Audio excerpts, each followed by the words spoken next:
Hello friends, welcome to my YouTube channel Ankit Education Adda पर। आज हम बात करने वाले हैं एसएससी जीडी 2021 में जो क्वेश्चन पूछे गए थे रीजनिंग में, उसका एक बहुत ही महत्वपूर्ण टॉपिक पर एक क्वेश्चन है। वो 3-4 क्वेश्चन आपकी प्रैक्टिस के लिए लाए हैं जो कि हर शिफ्ट में पूछा गया था।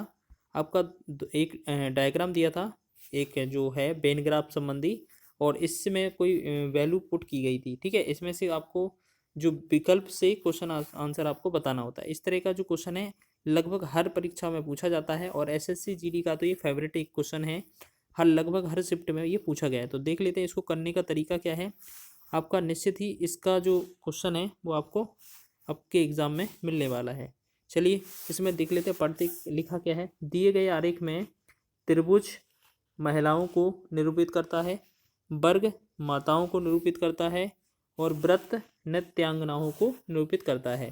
तो इसको सबसे पहले करना क्या होता है कि जो दी गई हैं उनका नाम लिख लेते हैं। त्रिभुज को क्या लिखा है? त्रिभुज को लिखा गया है महिलाएं। ठीक है, महिलाएं हम याद रख लेंगे। ठीक है, और उसके बाद वर्ग को क्या लिखा गया है? माता। यहाँ पर हम लिखेंगे माता को याद रख लेंगे। उसके साथ साथ एक जो दिया है व्रत, व्रत को याद रखेंगे हम नृत्यांगना, यानी कि डांसर जो होते हैं उनको। ठीक है, हम नृत्यांगना से याद रख लेंगे, नृत्य से।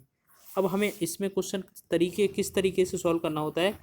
आपको करना क्या है, क्वेश्चन पर देखना है। अब कितनी महिलाएं नृत्यांगना हैं। ठीक है, क्वेश्चन पूछा है कितनी महिलाएं हैं वो नृत्यांगनाएं हैं, यानी कि जो नृत्य वाला है महिला वाला, इन दोनों का कॉमन चीज़ पूछा है। अब इन दोनों का कॉमन चीज़ क्या क्या हो सकता है? एक ये वाला व्रत है और त्रिभुज है। इन दोनों में सिर्फ इतना ही कॉमन दिख रहा है। ठीक है, अब इन दोनों में से ऑप्शन हो सकता है। ठीक है, इसके साथ साथ हमें ये वाला तो एक भी नहीं आंसर देना है, क्योंकि सिंगल वाला कोई वैल्यू पूछा ही नहीं है। ये वाला सारा काट देना। अब आपको बचा क्या है? 9 और 32। ठीक है, आपका 9 32 बचा। अब आपको करना क्या है, लास्ट में एक लैंग्वेज और लिखी है छोटी सी। कितनी महिलाएं नृत्यांगना है, ये अभी हमने देखा। सिर्फ महिला और नृत्यांगना में दोनों में कॉमन वैल्यू कितनी आ गई? 9 और 32। अब इन दोनों में से एक आंसर होगा।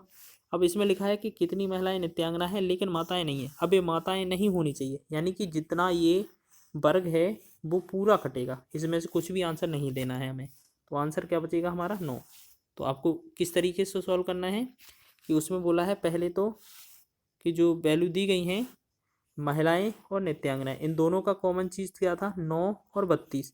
अब इन दोनों में से वर्ग वाला पूरा हटा देना है, इसको तो काउंट करना ही नहीं है।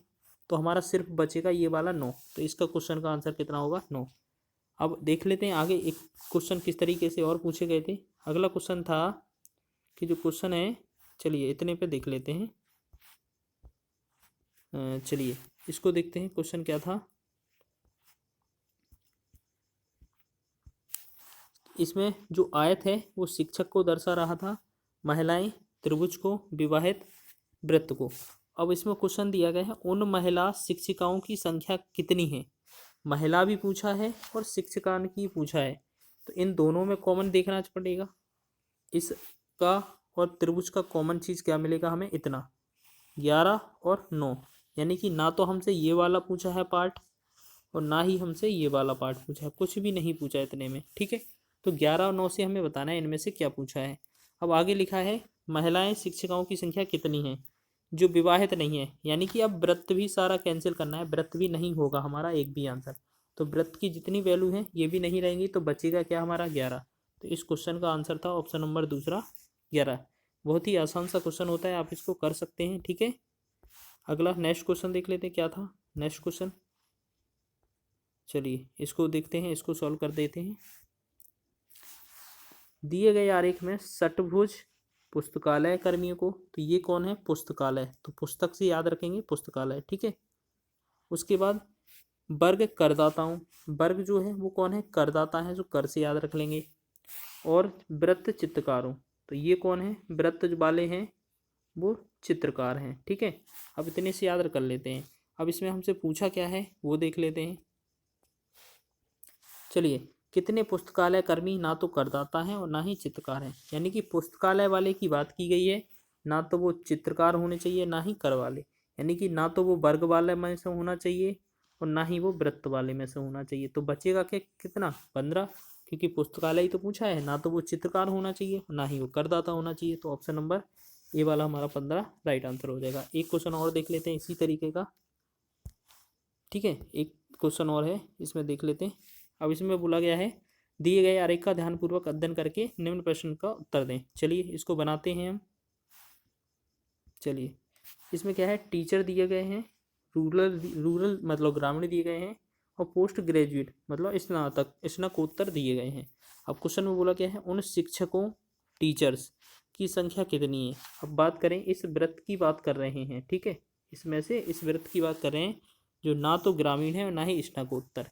इससे मतलब बनता है हमारा कि ना तो वो रूरल में आना चाहिए, ठीक है, और ना ही वो इसमें पोस्ट ग्रेजुएट स्नातकोत्तर में आने चाहिए। तो जो शेष बचेंगे वो हमारा आंसर बनेगा। तो 85 है शेष, तो ये हमारा शेष 85 इस क्वेश्चन का आंसर है।